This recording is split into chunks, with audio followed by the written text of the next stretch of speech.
క్షత్రియులు విజయానికి నమ్మకానికి మారుపేరన్నారు సీఎం రేవంత్ రెడ్డి. కష్టపడే గుణం వల్ల వాళ్ళు ఎక్కడైనా విజయం సాధిస్తారని చెప్పారు. నిజాం షుగర్ ఫ్యాక్టరీ పునర్నిర్మాణానికి రాజులు కృషి చేయాలని సీఎం రేవంత్ రెడ్డి పిలుపునిచ్చారు. స్కిల్ డెవలప్మెంట్ యూనివర్సిటీని ఏర్పాటు చేస్తున్నట్టు తెలిపారు.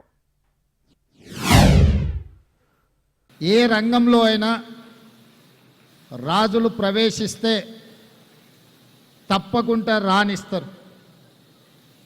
రాణించడానికి పెట్టుబడి అని ఎవరైనా అనుకుంటే అది పొరపాటు. రాణించడానికి వాళ్ళ శ్రమ, వాళ్ళ కమిట్మెంట్, వాళ్ళ ట్రస్ట్, వాళ్ళ శ్రమ వల్ల, నిరంతరం కష్టపడే తత్వం వల్ల ఏదైనా రంగంలో వృత్తిలో వాళ్ళు ప్రవేశిస్తే వాళ్ళని నమ్మవచ్చు అని సమాజానికి ఉన్న ఒక నమ్మకమే వాళ్ళ రాణింపుకు, వాళ్ళ ఎదుగుదలకు కారణం అని చెప్పి నేను ఖచ్చితంగా చెప్పగలను.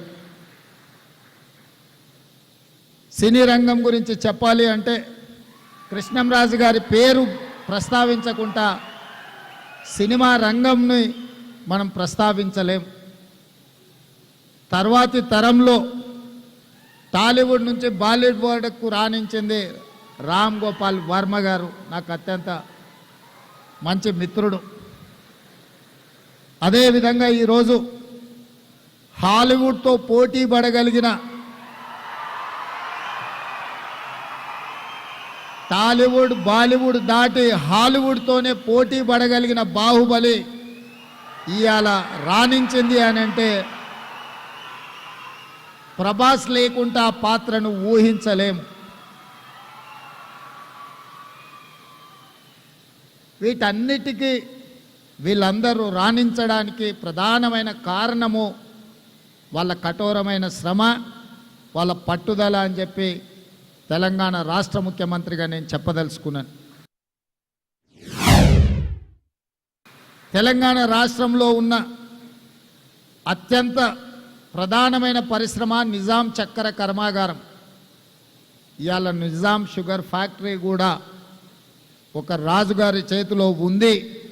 మళ్ళీ దాన్ని పునఃప్రారంభించడానికి ప్రభుత్వం వైపు నుంచి సంపూర్ణ సహకారాన్ని అందించి గత 10-12 సంవత్సరాల నుంచి ఉన్న కొట్టుమిట్టాడుతున్న ఒక సమస్యగా ఉన్న నిజాం షుగర్ ఫ్యాక్టరీ సమస్యను కూడా ఈరోజు మా ప్రభుత్వం పరిష్కరించి మీ మీద ఉన్న విశ్వాసంతో ఈరోజు ఆ షుగర్ ఫ్యాక్టరీని తిరిగి ప్రారంభించి ముందుకు తీసుకువెళ్ళాలి అని చెప్పి మా ప్రభుత్వం నిర్ణయం తీసుకున్నది.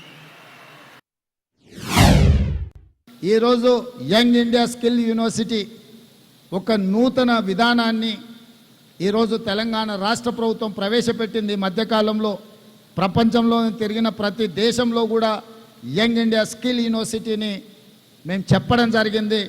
లక్షలాది మంది తెలంగాణ నిరుద్యోగ యువకులకు నైపుణ్యాన్ని నేర్పించి ఉద్యోగ ఉపాధి అవకాశాలు కల్పించాలన్న ఆలోచనతోని యంగ్ ఇండియా స్కిల్ యూనివర్సిటీని తెలంగాణ రాష్ట్ర ప్రభుత్వం ప్రారంభించింది. దానికి చైర్పర్సన్గా మహీంద్రా గ్రూప్ చైర్పర్సన్ ఆనంద్ మహీంద్రాని నియమిస్తే కో చైర్పర్సన్గా శ్రీనిరాజుని, శ్రీ సిటీ నిర్మాతను ఈరోజు ఒక రాజును అక్కడ కో చైర్మన్గా పెట్టడము మీ పట్ల మా ప్రభుత్వానికి ఉన్న నమ్మకం అనేదానికి ఇది ఒక ప్రతీక మాత్రమే.